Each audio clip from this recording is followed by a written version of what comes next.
Acclame le Seigneur, acclame le roi des rois. Amen, amen, amen. Est-ce que nous pouvons mieux faire célébrer Jésus par nos acclamations? Est-ce que tu peux manifester la joie? Amen. Je rends grâce à Dieu. Est-ce que nous pouvons nous rasseoir, s'il vous plaît? Je rends grâce. Je me rends compte que j'ai croisé de personnes et c'est une personne extraordinaire. Amen. Je ne cesserai jamais de témoigner. Il a été au-delà de tout pour nous. À un moment, nous étions à la permanence sans repère, sans vision. Et au-delà de tout, il nous rassurait. Et moi, ce qui me rassurait, parce que je n'avais aucune famille, il me rassurait. Il disait, toi, tu es mon petit frère. Et je voulais réussir selon ce que lui faisait. Amen. Mais ce soir, je ne suis pas là pour vous rappeler ce qu'il a fait pour moi. Mais je suis venu témoigner à Dieu qui nous a placés sur son chemin. Amen. Et j'aimerais te rassurer une chose. Dieu est présent. Amen. Lorsque la Bible déclare qu'Élie ramènera le cœur du père au fils et au fils au père, c'est pour nous faire du bien. Est-ce que tu es content d'être parmi les gens qui vont recevoir non seulement la puissance de Dieu, mais aussi l'action de Dieu? Amen. Nous allons lire la parole du Seigneur. Amen. Je vais lire pour gagner en termes de temps. Je lis la parole du Seigneur. 1 Samuel chapitre 10. Je lis le premier verset. Il est écrit. Amen. Samuel prit une fiole d'huile qu'il a répandue sur la tête de Saül. Il le baisa et dit, l'Éternel ne t'a pas tu loin pour que tu sois le chef de son héritage. Est-ce que quelqu'un peut dire le chef de son héritage? Le chef de son héritage. Amen. Mais lorsque nous lisons la parole du Seigneur, nous nous rendons compte d'un petit rappel. C'est comme si Saül s'est perdu. Et Samuel le rappelle, pardon. Lorsque vous lisez la Bible, ces passages, c'est comme si quelqu'un ne se souvenait plus de ce qu'il devait faire. Et ces passages nous démontrent que Samuel lui pose la question. C'est comme si Saül oubliait l'objectif de l'onction. Et ce soir, je suis venu te rappeler que l'onction a pour mission de changer les choses.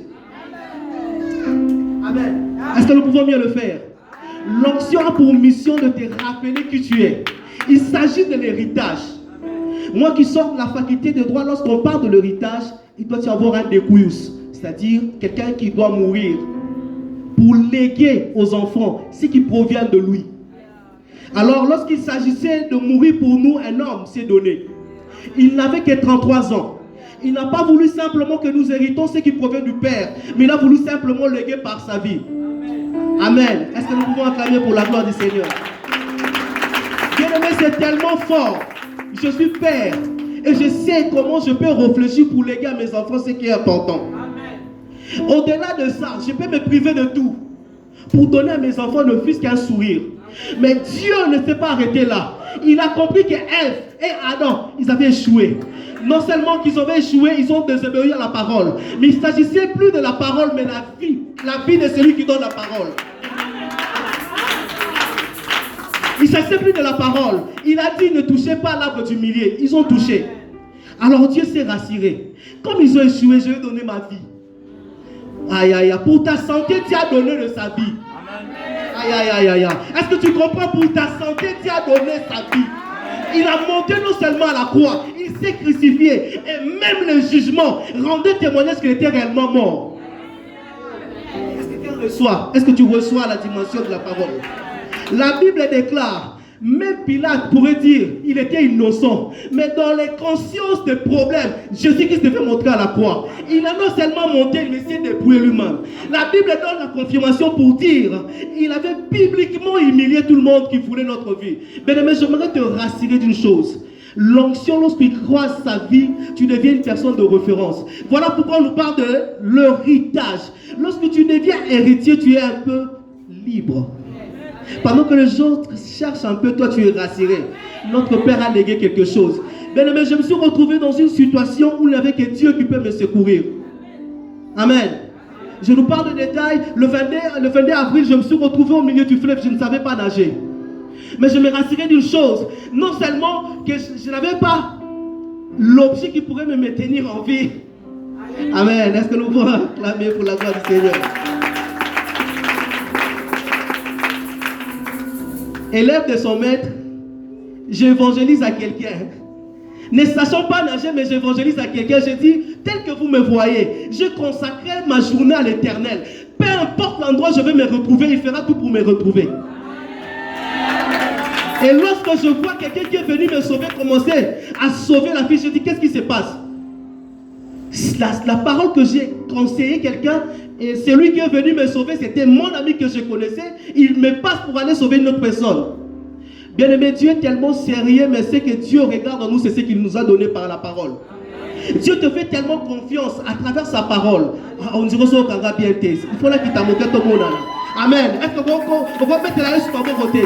Le plus grand investissement de Dieu, c'est la parole de Dieu dans ta vie. Dieu nous regarde à travers ce qu'il a donné. La Bible déclare, il est la parole faite chair. Amen. Alors, lorsqu'il s'agit de ta vie, Dieu se rassure qu'il avait réellement légué sa vie, mais aussi la parole.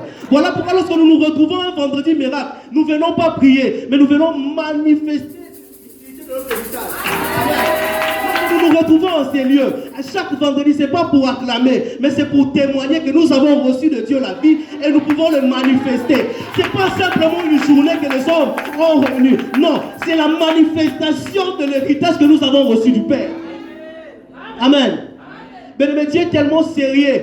Le diable, lorsqu'il nous regarde, parfois il se pose des questions. Ils ont réellement conscience qu'ils sont les enfants de Dieu. Bien aimé, toi et moi, nous avons été créés par la parole. Pas n'importe quelle parole. Je me rappelle, quelqu'un m'a dit, tu n'es pas intelligent, tu n'es pas beau. J'ai commencé à croire. J'ai commencé à faire confiance à ce que la personne me disait. Quelques années après, je me suis rendu compte, non. Il y a un problème dans son information. Lui dit que je ne suis pas beau, mais pour ma femme, il dit que je suis beau. La différence de ce que j'ai goûté vient modifier ma perception. Bien aimé, ce soir, ce n'est pas un vendredi miracle, mais c'est la manifestation de Mamlata de Dieu. C'est-à-dire, tu écoutes la parole et tu le mets en pratique, tu deviens comme Dieu. Le diable a peur de ta foi, mais ta foi se manifeste par la parole. Amen. Le diable n'a pas besoin de voir ta santé. Nous voyons que tout ne va pas bien. Mais j'aimerais te rassurer, malgré tes jambes, malgré le maux de tête, malgré le migraine, malgré le diabète, j'aimerais te rassurer. Nous avons un Dieu qui opère de miracles. Et Dieu là ne ment jamais. Amen. Il a dit, je vous donnerai ma vie. Il l'a fait. La Bible déclare plus loin. Car Dieu a tant aimé le monde qu'il a donné son Fils unique, afin que quiconque croira en lui. Quelle est la parole d'un homme qui peut valider ta vie? Quelle est la parole d'un homme qui peut valider ta vie? Moi, je vécu à la permanence. Il y avait des moments où on mangeait par la foi. 23h49, tu commences à intercéder. Et subitement, au 23h59, quelqu'un apparaît. Et tu manges. Et tu rends grâce à Dieu. Bien aimé, l'authenticité de ta vie, c'est mettre la parole de Dieu en pratique, de témoigner ce que Dieu a dit dans ta vie. Et qu'est-ce que Dieu avait dit dans ta vie? À un moment donné, on peut se séparer. Je me rappelle, ma mère, c'était vraiment quelqu'un, elle pouvait passer son temps dans la prière. Mais un jour, Dieu a décidé de rappeler ma mère. Alors, mais ce soir, je suis en train de servir Dieu. Il y a quelque chose qui s'est passé. Ma mère s'est rassurée tout simplement me présenter la Bible de Jésus. Mais aujourd'hui, je témoigne d'un Jésus qui rend vivant et qui sera le Jésus de mes enfants. Et je ne peux rien. Oh mon Dieu. Je n'ai pas peur de ce qui m'arrivera demain. Car je sais que mes enfants suivront le chemin. Amen. Bien aimé, parfois on pense, comme nous nous réunissons en ces lieux, c'est pour voir le prophète. Il ne s'agit pas d'un prophète. Il s'agit de la manifestation de la parole. Teti le quoi yo sali. Motomotu akasi le quoi yo sali. Okoko tikanda koya na pokwa asuke sansa bete.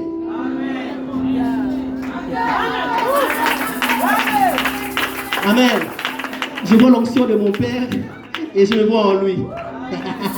C'est mon père.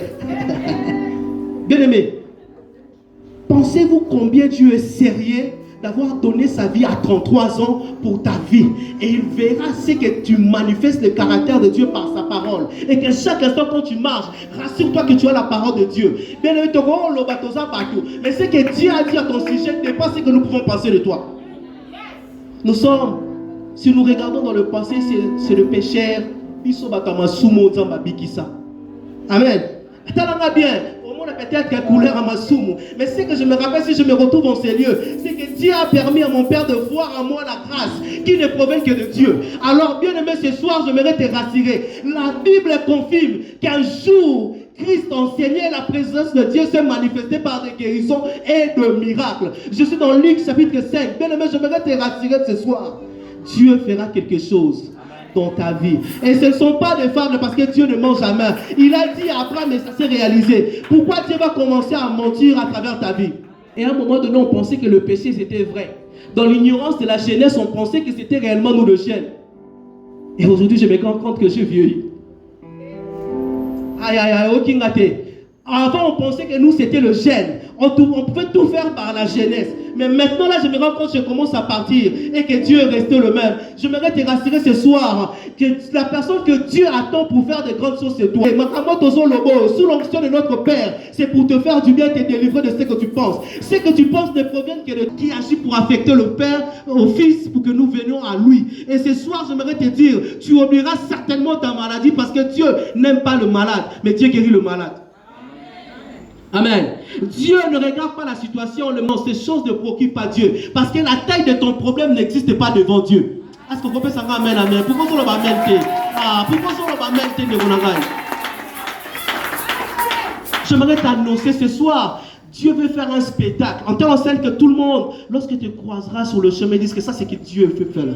Amen. La Bible déclare dans 1 Samuel chapitre 10, dit, Dieu ne t'a pas tué loin.